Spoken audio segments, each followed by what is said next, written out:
পরিবেশটা অনেক সুন্দর। আপনারা চলে আসবেন, সেই পাঁচগাঁও যাওয়ার পথে এটি দেখতে পারবেন। আজকের এই ভ্রমণ আমার জন্য সত্যি সত্যি এক রোমাঞ্চকর।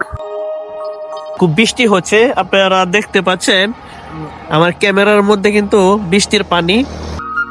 ময়মনসিংহ শহর থেকে পাঁচগাঁওয়ের দূরত্ব মাত্র 85 কিলোমিটার। আমাদের বাইকে উঠে পড়লাম। আমরা কোথায় যাবো রানা? পাঁচগাঁও। আমরা পাঁচগাঁও যাব।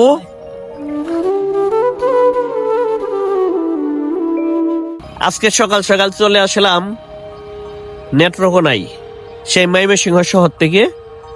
আজকে আমরা যাব কলমাকান্দায়, যেটি নেত্রকোনা জেলায় অবস্থিত। সেই কলমাকান্দায় পাঁচগাঁও নামে একটি জায়গা আছে, সেই পাঁচগাঁওয়ে যাব।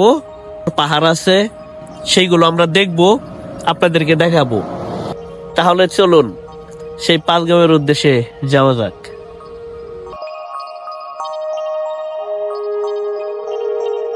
ময়মনসিংহের ব্রিজ থেকে আজকে আমি আমার বাইক দিয়ে ছুটে চলেছি আজকে পাঁচগাঁওয়ের উদ্দেশ্যে।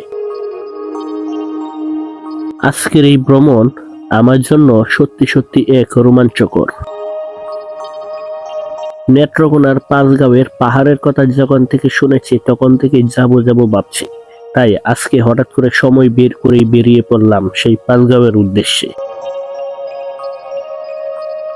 ময়মনসিংহ থেকে আমার মোটর বাইকটি দিয়ে চলে আসলাম ইতিমধ্যে নেত্রকোনা শহরে। নেত্রকোনা মূল শহরে ঢোকার আগে আপনাদের চোখে পড়বে এরকম একটি খামার। এখন যেটি দেখতে পাচ্ছেন সেটি হচ্ছে নেত্রকোনা শহরের ঈদগাহ মাঠ, তার পাশেই রয়েছে জেলা শিল্পকলা একাডেমি। আপনারা যারা পাঁচগাঁওয়ের উদ্দেশ্যে আসবেন, ময়মনসিংহ ব্রিজ থেকে আপনারা কলমাকান্দা যে কোনো বাস দিয়ে আসতে পারবেন। আপনাদের জনপ্রতি ভাড়া লাগবে মাত্র 80 টাকা। নেত্রকোনায় অনেক বড় জায়গায় নির্মাণ হচ্ছে নেত্রকোনা বিশ্ববিদ্যালয়। আপনারা যারা ময়মনসিংহ থেকে পাঁচগাঁও আসবেন, আপনাদের সময় লাগবে মাত্র 2.5 থেকে 3 ঘন্টা। পাঁচগাঁও যেতে আরো আমাদের 12 কিলোমিটার বাইক চালাইতে হবে। সেই 12 কিলোমিটার পরেই সেই পাঁচগাঁও, সেই কাঙ্ক্ষিত জায়গা। তবে বিষয়টি হচ্ছে খুব বৃষ্টি হচ্ছে, আপনারা দেখতে পাচ্ছেন আমার ক্যামেরার মধ্যে কিন্তু বৃষ্টির পানি। তারপরে হচ্ছে একটু খেয়ালগুলা দেখবেন যে রোদ নাই, একদম কুয়াশা, একদম সাদা হয়ে আছে। আর দ্বিতীয় কথা হচ্ছে প্রচুর বৃষ্টি। এই বৃষ্টির মধ্যেই দেখুন দাঁড়িয়ে একটু ভিডিও করলাম। পাঁচগাঁও আরো 12 কিলোমিটার।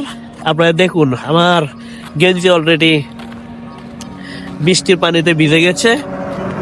আর ক্যামেরার কথা কি বলবো, ক্যামেরা তো ভিজেই গেল। যাব কিছুক্ষণের মধ্যেই আবার সেই পাঁচগাঁওয়ের উদ্দেশ্যে রওনা করব। আমরা আবার আমাদের বাইকে উঠে পড়লাম। আমরা কোথায় যাব রানা? পাঁচগাঁও। আমরা পাঁচগাঁও যাব, সেই পাঁচগাঁও দেখার জন্য। আপনারা স্ক্রিনে দেখতে পাচ্ছেন কুয়াশা আর হচ্ছে অল্প অল্প বৃষ্টি। যেহেতু পাঁচগাঁওয়ের কাছাকাছি চলে আসলাম, সেহেতু আজকে দেখেই যাব সেই পাঁচগাঁওয়ের বিখ্যাত পাহাড়টি। কলমাকান্দা শহরে ঢোকার আগে আপনাদের চোখে পড়বে এরকম একটি ব্রিজ। সেই ব্রিজটি পার হয়ে আপনাদের যেতে হবে পাঁচগাঁও।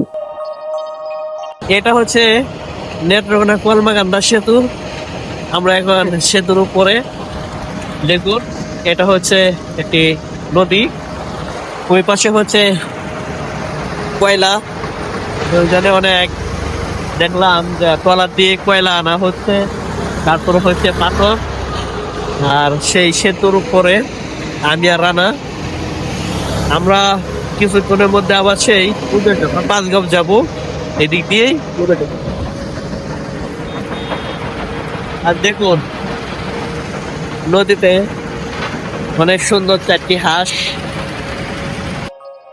আমরা আবার যাওয়া শুরু করলাম পাঁচগাঁওয়ের উদ্দেশ্যে সেই পাহাড়টি দেখার জন্য। কলমাকান্দা থেকে পাঁচগাঁও যাওয়ার পথে আরেকটি ঝুঁকিপূর্ণ সেতু। দেখুন এটি ওইখানে সাইনবোর্ড দেওয়া ঝুঁকিপূর্ণ। এই ঝুঁকিপূর্ণ সেতুর উপরে বাইক রেখে আপনাদেরকে দেখাচ্ছি সেতুটি। দেখুন, এটি হচ্ছে একটি নদীর শাখা, কিন্তু পানি নাই। দেখুন, এই ছোট নদীটির সেতুটির নিচে অল্প পানি, পানিটি একদম কালো, নৌকাও আছে। পরিবেশটি অনেক সুন্দর। আপনারা চলে আসবেন, সেই পাঁচগাঁও যাওয়ার পথে এটি দেখতে পারবেন।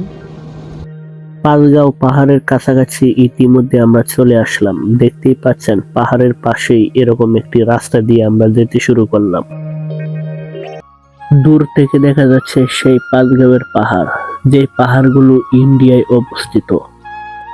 দেশের এই ক্লান্তি লগ্নে আমি চেষ্টা করব সেই পাহাড়ের কাছে যাওয়ার জন্য।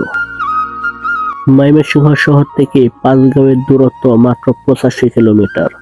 আপনারা চাইলে ময়মনসিংহ শহর থেকে যে কোনো বাসের মাধ্যমে আপনারা পাঁচগাঁও আসতে পারবেন। বন্ধুরা, ময়মনসিংহ থেকে পাঁচগাঁওয়ের যাত্রাপথ আজকে এই পর্যন্তই। পরবর্তী পর্বে সেই পাঁচগাঁওয়ের পাহাড়টি আপনাদেরকে দেখাবো। আজকের মতো আপনাদের কাছ থেকে বিদায় নিচ্ছি।